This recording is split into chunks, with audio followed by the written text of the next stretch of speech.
මේ කාලේ තමයි ගොඩක් වෙලාවට මිඩ්වයිෆ් මිස් ගෙදරට එන්න අපි දැනුම් දීමක් කරලා පෞල් සෞඛ්‍ය නිලධාරීතුමිය ගෙදරට ඇවිල්ලා රෙජිස්ටර් කරගන්න ක්ලිනික් එකට ඒකත් ඉතාමත් වැදගත්. ගමේ හැම ගෙදරටම සයින් කරලා තියෙන පෞල් සෞඛ්‍ය සේවක නිලධාරියෙක් ඉන්නවා. ඒ නිලධාරිතුමියට කෝල් එකක් දීලා ප්‍රෙග්නන්ට් බව දැනුම් දෙන්න ඕනේ. ඒතකොට දැනුම් දුන්නාට පස්සේ එතුමිය ගෙදරට ඇවිල්ලා දිනයක් දෙනවා ගමේ තියෙන MOH ක්ලිනික් එකට සහභාගී වෙන්න කියලා. ඒක ඉතාමත් වැදගත්. මොකද ඒවැදී අවශ්‍ය කරන සෞඛ්‍ය කරුණු ගැන දීර්ඝ ලෙස සාකච්ඡා කරන හින්දා. ඒකම දැන් පවල් සෞඛ්‍ය නිලධාරීතුමියගේ නිර්දේශ මත ගියොත් MOH ඔෆිස් එකට සහ එහෙම නැත්නම් VOG සහ කෙනෙක් හම්බෙන්න එතනදී අපි මූලික පරීක්ෂණ ටිකක් කරනවා නිර්දේශ කරනවා අමරට කරන්න කියලා. ඒකේ පළවෙනි දේ තමයි අපි කරන්නේ එයාගේ ඇඟේ තියෙන හිමොග්ලොබින් තත්ත්වය බලන්න ෆුල් බ්ලඩ් කවුන්ට් එකක් කරනවා.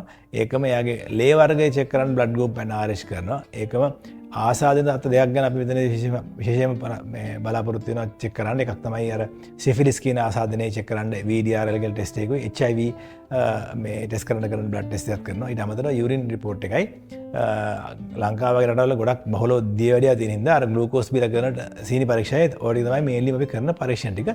මේ පරීක්ෂණ වලට අපි අම්මව යොමු කරන්නේ ප්‍රෙග්නන්සි දෙවෙනි මාසෙදී. ඉතින් මේවා තමයි අපි ඇත්තටම දැනගත යුතු දේවල් ප්‍රෙග්නන්සිගේ දෙවෙනි මාසෙදී අපේ ගර්භණී අවස්ථාවේ ඉන්න අම්ම කෙනෙක්.